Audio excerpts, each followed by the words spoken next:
국산 고등훈련기 T-50 개조 무장 및 전투기능 탑재. 공군의 노후화한 F-전투기 대체 총 60여 대 전력과 전자전 방어장비 등 생존성 향상 최신 디지털 제어 시스템.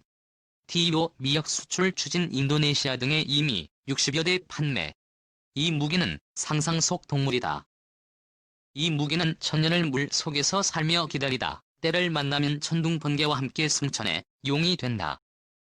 우리 군은 자주국방의 기치 아래 1960년대부터 국산 무기 개발을 위해 노력해왔다. 50년 동안 쌓아온 기술력은 해외 수출로 이어지며 결실을 맺고 있다.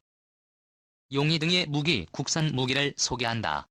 자유의 투사로 불렸던 F-1은 과거 우리 공군의 주력 전투기였다. 1970년대 미국의 원조 공연을 받아 FA와 FB 전투기를 도입해 운용했다. 애프터 시리즈의 초기형 전투기인 FA 및 FB는 현재 퇴역한 상태다. 미국 노스럽사로부터 기술을 이전받은 대한항공이 조립 생산한 FF 및 KF-파 EV의 일부는 아직 운영 중이다.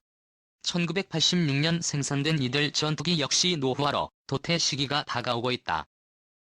국산 고등훈련기인 T-50을 개조한 최초의 한국형 전투기인 F-20이 탄생한 배경이다. 공군 T-50으로 훈련 시간 및 비용 절감. FA-50 전투기는 국산 고등훈련기인 50을 개조한 모델이다. 1980년대 말 공군의 요구로 50 개발이 시작됐다. 지난 2005년 처음 도입돼 기존 공군 고등훈련기인 영국 BAE 시스템즈의 호크를 대체했다. 50은 비록 록히드 마틴으로부터 기술을 이전받기도 했지만 한국 항공우주산업과 정부가 10여 년을 투자해 개발에 성공한 실질적인 국산 항공기다. 총 개발비 2조여 원 중 우리 정부가 70%, 한국 항공우주산업이 17%, 록히드 마틴이 13%를 부담했다. T-50은 최신의 첨단 전투기는 아니지만 부품이 32만 개에 달하고 내부 배선의 총 길이가 15km나 되는 정교한 항공기다. 특히 50은 훈련기로는 드물게 최고 속도가 마하 1월 5일에 달한다. 이를 통해 한국은 세계에서 12번째 초음속 항공기를 개발한 국가가 됐다. 특히 50의 정식 명칭은 T-50 골든 이글이다. 골든 이글은 1999년 대국민 공모를 통해 선정된 이름으로 그해가 공군 창군 50주년이었기 때문에 훈련기를 의미하는 T를 붙여 T-50 골든 이글라고 이름지었다. T-50 항공기의 꼬리 날개에는 키50이라는 글자와 함께 금색 독수리가 그려져 있다. 디지털 비행제어 시스템과 최신 훈련 장비를 장착한 T-50을 통해 공군은 기존 훈련 시간과 비용을 절감하는 효과를 거두었다. 공군에 따르면 과거 33개월이던 훈련 시간이 50 도입 이후 24개월로 5개월 줄었다. 훈련 비용 역시 과거 22억 원에서 14억 원으로 35% 절감했다. 반면 훈련 조종사의 기술 숙련도는 기존보다 40%가량 상승한 것으로 공군은 분석하고 있다. 2005년부터 공군 제1전투비행단의 전력화된 50은 현재까지 총 80여 대가 운용 중이다. 90% 수준의 작전 가동률을 기록하고 있다. F-50 정밀유도탄 등 무장으로 적격 파카이는 T-50 훈련기를 기반으로 공군 특수 비행단인 블랙이글 전용기로 T-51을 만들었다. 기동 성능을 개선해 공중 고개 비행이 가능하도록 개발된 모델이다. 또 T-50은 T-50 훈련기의 기본적인 무장이 가능토록 개조한 모델로 공군 전술 입문기로 활용하고 있다. 특히 50을 실제 전투에서 사용할 수 있도록 개조한 전투기 모델이 FA-50이다. 특히 50에 적용된 F404J 엔진을 그대로 사용해 최대 추력 8톤급으로 최대 마하 1. 55의 속도로 비행이 가능하다. 마하 0.7에서 0.9 영역에서는 F-16 전투기와 큰 차이가 없는 성능을 보인다. 최대 이륙重량은 13.5톤으로 11.1톤인 KF-5의 F보다 약간 크고 21.7톤인 K의 86보다는 작은 규모다. 전자전 방어 등의 생존성 보장 장비가 탑재돼 있으며 야간 작전 능력을 갖추고 있다. 특히 지하에 구축된 미사일 및 장사정포 진지를 파괴하는 합동 정밀 직격탄과 지상의 전차 등을 격파하는 정밀유도 확산탄 등을 탑재할 수 있다. 근접 항공 지원 작전 등 지상 및 해상 군과의 긴밀한 합동 작전이 가능하다. 전술 데이터 링크 체계도 갖추고 있어 미군 전투기와 효율적인 연합작전을 수행할 수 있다. F-20은 2013년부터 공군에 도입돼 올해 10월 전력화 사업이 마무리됐다. 공군 제8전투비행단은 기존 F 전투기를 대체해 총 60여 대의 FA-50kg을 운용하고 있다.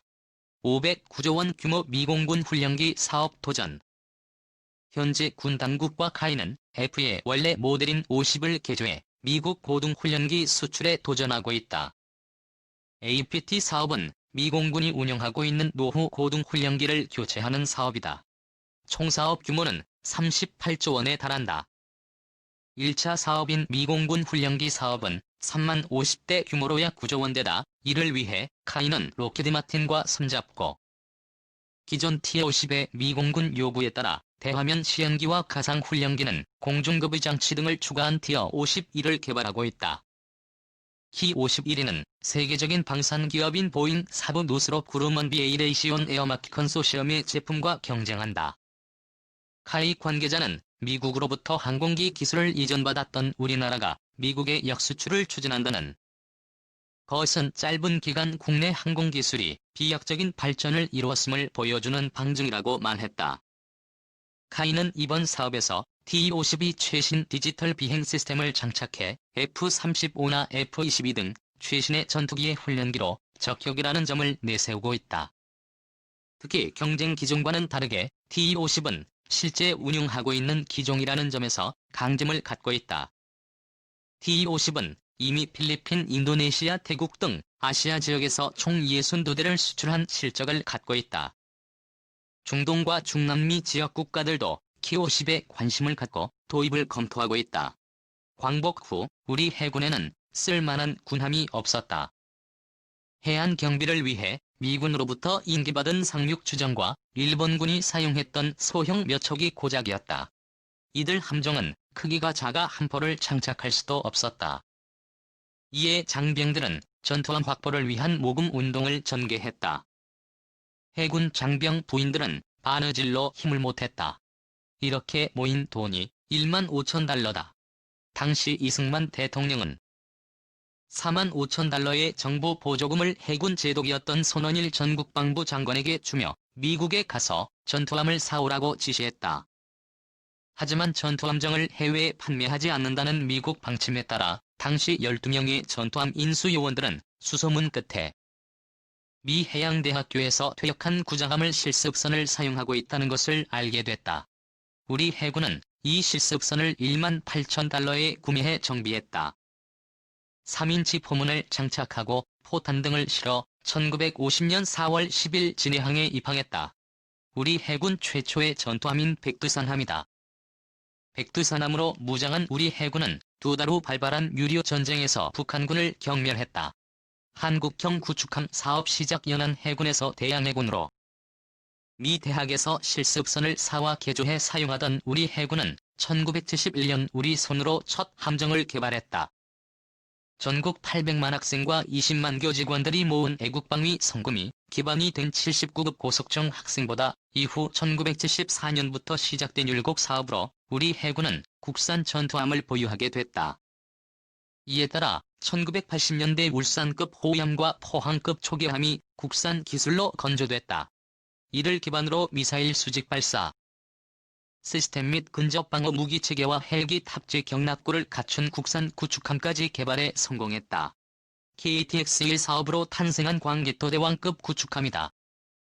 KTX-1을 통해 탄생한 구축함은 1번함인 광개토대왕함과 1번함을 진문덕함, 삼바람 양만춘함 등 3척이다. 한국형 구축함 시대를 연 3,000톤급 KTX로 인해 우리 해군의 전력은 크게 향상됐다. 북한에 대응한 연안 해군에 머물렀던 우리 군을 대양해군으로 나아갈 수 있게끔 한 시작점이었다. 당초 KTX를 통해 총 12척의 한국형 구축함을 제작할 예정이었지만 1997년 외환위기의 여파로 사업이 쪼그라들었다. 이후 KTX 사업은 4,000톤급으로 배 크기를 더 늘리고 스텔스 기술과 하층 방공 체계를 적용하는 방향으로 설계가 진행됐다. KTX-2 사업을 통해 탄생한 충무공 이순신함급 구축함은 총 6대다.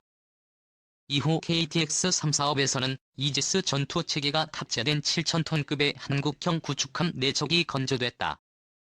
첫 번째 함정인 세종대왕 함진수식에 당시 노무현 대통령이 직접 행사장을 찾아 축사를 하기도 했다. 현재는 KTX-3이 1차 사업이 진행 중으로 총 4척의 이지스 구축함이 건조될 예정이다. 살수대첩의 영웅 을지문덕 해군 함정으로 재탄생. 구축함은 대항 및 대장 공격을 주임무로 하는 중대형 함정이다. 어뢰로 적이 대함을 물리친다는 뜻에서 붙여진 이름이다. 우리 해군은 구축함명으로 역사적 영웅이나 국난 극복에 크게 기여한 호국 인물의 이름을 사용한다. KTX의 경우 모두 고구려 시대 영웅들의 이름을 따와 함명을 지었다. 고구려가 우리 역사상 최대 영토를 지배했던 시대인 만큼 대양해군으로 뻗어나가자는 의지의 표현으로 해석된다. 을지문덕함은 이 같은 장군의 기계와 용맹함을 본받은 함정이다. 대우조선 해양에서 건조한 을지문덕함은 해군 제2함대 사령부의 함정을 지휘하는 기함이다. 1997년 진수를 거쳐 2000년 작전 배치됐다. 길이 135.3m, 높이 14m, 폭 14.2m의 축구장 1.5배 크기다. 순항 거리는 4,500마일로 인도네시아까지 왕복할 수 있는 성능이다.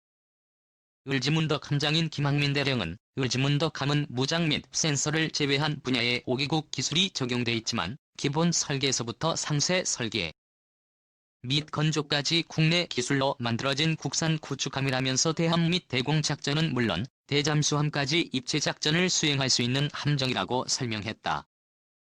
대함 대공 대장까지 입체 작전 수행. 을지문덕함의 무장은 AK-48 모두 수직 발사 시스템에서 발사되는 시스페로가 특징이다. 시스페로는 함정으로 접근하는 적어도 비행 표적을 요격할 때 사용하는 단거리 대공 무기로 속도는 마하 1 이상으로 알려져 있다.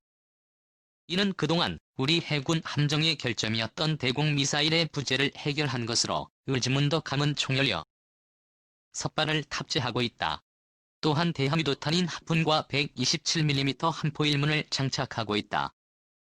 30mm 골키퍼라고 하는 근접방어 무기체계 입문도 탑재하고 있다.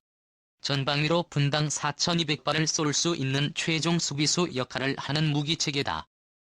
이와 함께 잠수함과 적수상함 공격을 위한 사거리 11km의 국산 어뢰 청상모도 보유하고 있다. 다가이라고 불리는 유도탄 기만 체계도 장착하고 있다. 이외에도 사격 통제 레이더, 대공 레이더, 피아식 별기 등의 첨단 레이더를 탑재한다. 링스 해상작전 헬기를 2대까지 고정적으로 탑재해 북한 잠수함에 대한 대잠 능력을 확보하고 있다. 어뢰 음향 대항 체계를 장착해 함정의 소음과 유사한 수중 소음을 내는 김한기를 투하해 어뢰를 교란시킨다.